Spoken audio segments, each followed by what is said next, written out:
국가정보원 산하 국가안보전략연구원 김기정 원장은 30일 미국 시간 미주 지역에서 공공외교 활동을 벌이고 있는 미주 민주참여포럼 KAPAC 주최 충계포럼 강연에서 이날 나온 미국 정부의 새 대북 정책에 대해 우리 정부 입장에서는 제일 바람직하다는 반응을 내놓았다. 그는 강연 뒤 나온 관련 질문에서 미국의 대북 접근은 일대북 강압론 2 북한의 핵무기 인정 후에 군축으로 문제를 풀자는 군축론 3 도발하면 대응한다. tit-for-tat는 관리론적 접근이 있다고 소개하면서 오늘 나온 대북 정책은 군축론과 관리론의 중간 단계로 보인다. 고 평가했다.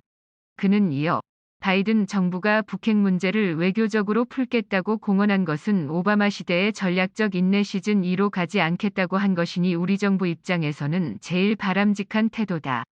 고 말했다. 그는 이어 토니 블링컨 미 국무장관, 로이드 오스틴 미 국방장관이 지난달 한국을 함께 방문했을 때도 미국 측은 줄곧 미국은 경청 모드다. 한국 입장이 뭔지 알고 싶다. 고 말했다. 면서 당시 우리는 미국을 설득하는 입장이었고 이번에 우리 의사가 정책에 반영됐다고 본다. 고 말했다.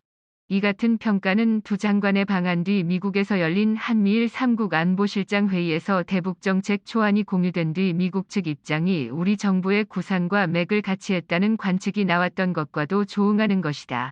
당시 서훈 실장은 회의 직후 한국 기자들을 만나 우리 측은 비핵화 과정에서 북한에 대한 관여의 중요성, 한미 간 조율된 전략의 마련, 그리고 남북관계와 비핵화 협상의 선순환적 기능에 대해 강조해서 설명했다. 고 말했었다.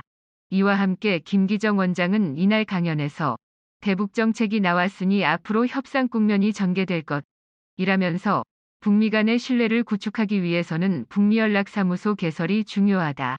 고 강조했다. 양국 간의 본격적인 협상을 앞두고 상대방에 대해 무너진 신뢰를 회복하기 위해서는 연락사무소 개설이 상징적 의미를 지닌다는 것이다. 그는 이어 종전선언에 대해서도 여전히 살아있는 좋은 옵션이라며 종전을 정치적으로 선언함으로써 그 정치적 힘을 북미 경색의 돌파구로 삼을 수 있다. 고 내다봤다.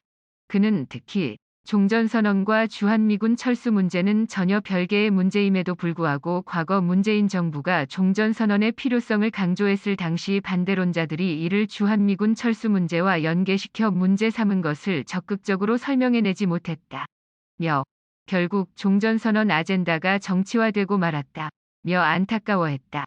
한편 김 원장은 이날 화상으로 진행된 한반도 평화 구상의 좌표와 과제 라는 제목의 강연에서 문재인 정부 대북정책의 철학과 맥락, 배경 등을 설명해 참석자들로부터 호응을 이끌어냈다. 김 원장은 문재인 정부 출범 초기 청와대 국가안보실 2차장을 역임한 바 있다. 앞서 백악관은 이날 바이든 정부 출범 100일 만에 북한과의 외교를 통한 실용적이고 실질적인 대북 접근으로 한반도의 비핵화를 달성하겠다는 내용의 새로운 대북 정책을 최종 마련했다고 밝혔다.